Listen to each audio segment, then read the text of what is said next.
Muito bem, o meu objetivo com essa gravação é a gente estudar o ciclo cardíaco seguindo a referência do Tratado de Fisiologia do professor Guyton, 11ª edição, que nós temos aqui. Especificamente o capítulo 9, fala sobre o músculo cardíaco, o coração como uma bomba e a função das válvulas cardíacas. No site do professor Totó, vocês têm lá também uma série de vídeos que explicam o ciclo cardíaco.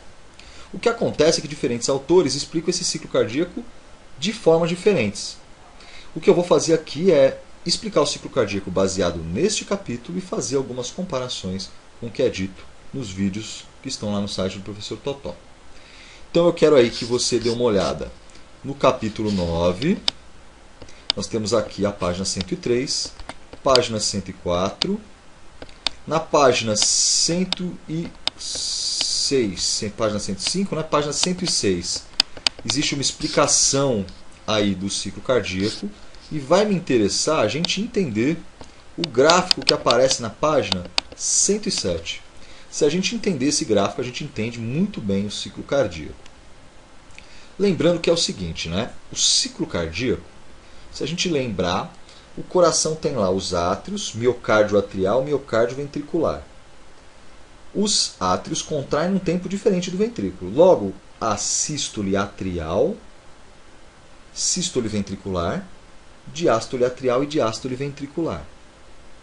Nos interessa especificamente entender o que vai acontecer na grande circulação. Lembrando que nós temos um coração direito e um coração esquerdo. O esquerdo lida com sangue arterial, o direito com sangue venoso. Então nós vamos olhar agora para o coração esquerdo, para entender a grande circulação. O que acontece do lado esquerdo é muito parecido com o que acontece do lado direito. Há diferenças principalmente na intensidade da pressão, mas os eventos mecânicos são os mesmos. Então vamos olhar para lado esquerdo do coração. Só que assim, para a gente entender a função do coração como bomba, o coração é uma baita bomba ejetora. Então a gente vai olhar para o ventrículo especificamente. Então a gente vai entender a sístole e a diástole ventricular. Então as fases do ciclo cardíaco são sístole ventricular, diástole ventricular, que é o que está mostrado aqui no gráfico. Nós temos um momento de sístole, que é esse intervalo aqui, e daqui para cá nós temos um momento de diástole ventricular. Observem de cara que a duração da sístole é menor que a duração da diástole durante o repouso.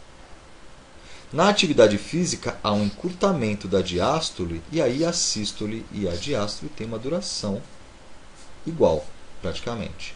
No repouso, a diástole dura mais que a sístole.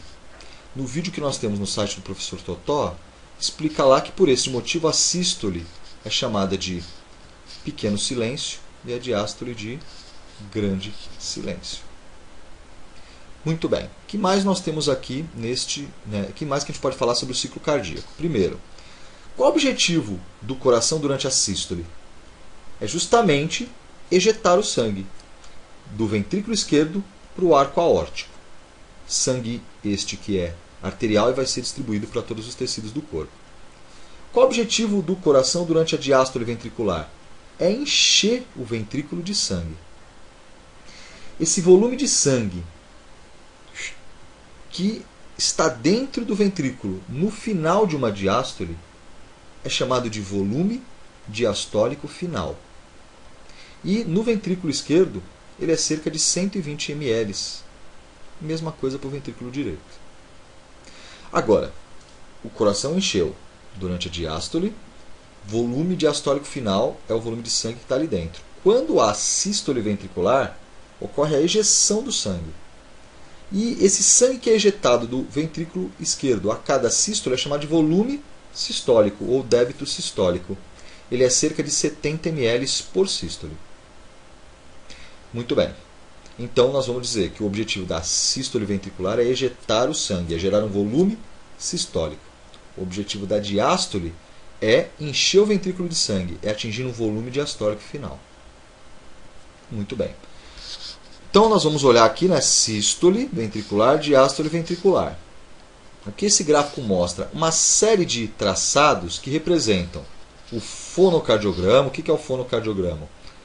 É uma representação gráfica dos sons que nós podemos escutar durante o ciclo cardíaco.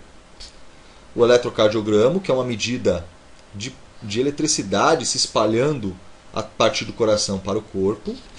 O volume da câmara ventricular esquerda, o volume do ventrículo esquerdo. Aqui nós temos a pressão dentro do ventrículo esquerdo, a pressão atrial, especificamente a pressão no átrio esquerdo, e a pressão na artéria aorta, a pressão no arco aórtico. Muito bem, vamos começar lá embaixo falando do fonocardiograma. Esses ruídos que a gente pode escutar se a gente colocar um estetoscópio no mediastino, no coração, e fizer uma ausculta cardíaca, nós vamos ouvir algo tipo tum-tá, tum-tá, tum-tá. Esse tum e esse tá são as bulhas cardíacas. É possível ouvir outras bulhas, mas nós temos basicamente duas bulhas principais, B1 e B2. Primeira bulha e segunda bulha. A primeira bulha é um tum, a segunda bulha é um tá. E aqui no gráfico, vejam, fonocardiograma, nós vemos primeira bulha, tum, segunda bulha, tá. Aparece aqui uma terceira bulha, nós não vamos falar sobre ela nesse momento. Vai nos interessar a primeira bulha, tum, e a segunda bulha, tá. Os sons das bulhas são gerados por conta dos fechamentos das válvulas cardíacas e o barulho que faz quando o sangue tenta voltar ali e é impedido pelas válvulas. A função das válvulas é justamente essa, né? Direcionar o fluxo de sangue dentro das câmaras cardíacas. Sempre dos átrios para os ventrículos e dos ventrículos para as artérias. Aqui nós temos então a primeira bulha, tum. Ela representa o momento do fechamento das válvulas atrioventriculares, bicúspide do lado esquerdo e tricúspide do lado direito. Já a segunda bulha, o tá, implica o fechamento das válvulas aórtica e pulmonar, que são válvulas semilunares, que estão ali nas saídas dos ventrículos. Então nós temos tum, fechamento das válvulas atrioventriculares, tá, fechamento das válvulas semilunares. Muito bem, agora vamos olhar aqui em cima, né? Então nós temos lá a sístole dessa primeira linha até essa terceira linha aqui, lá em cima, sístole daqui até aqui. Daqui até aqui nós temos a diástole ventricular. E o gráfico mostra as fases que o Guyton considera para discutir o ciclo cardíaco. Alguns autores colocam algumas fases a mais, vamos abordar essas fases colocadas pelo Guyton. Ele divide o ciclo cardíaco, a fase de sístole, em duas fases, contração isovolumétrica e fase de ejeção. E ele divide a fase de diástole em relaxamento isovolumétrico, afluxo rápido, diástase e sístole atrial. Vamos fazer um comparativo com o que é dito nos vídeos que tem lá no site do professor Totó. Lá ele diz que a fase de sístole ventricular é subdividida em duas: pré-sístole e fase de ejeção, ou pré-ejeção e fase de ejeção. Lá, a pré-ejeção é subdividida em duas fases: QB1 e contração isovolumétrica. Vejam que aqui não é falado da contração isovolumétrica. E a fase de ejeção lá, ela é detalhada em duas subfases, ejeção rápida e ejeção lenta. Então vamos olhar aqui para o gráfico para entender. Lá para o autor, nós teríamos uma fase de QB1, contração isovolumétrica depois. Isso seria o que a gente chama de pré-ejeção. Em seguida, a fase de ejeção seria subdividida em duas: ejeção rápida e ejeção lenta.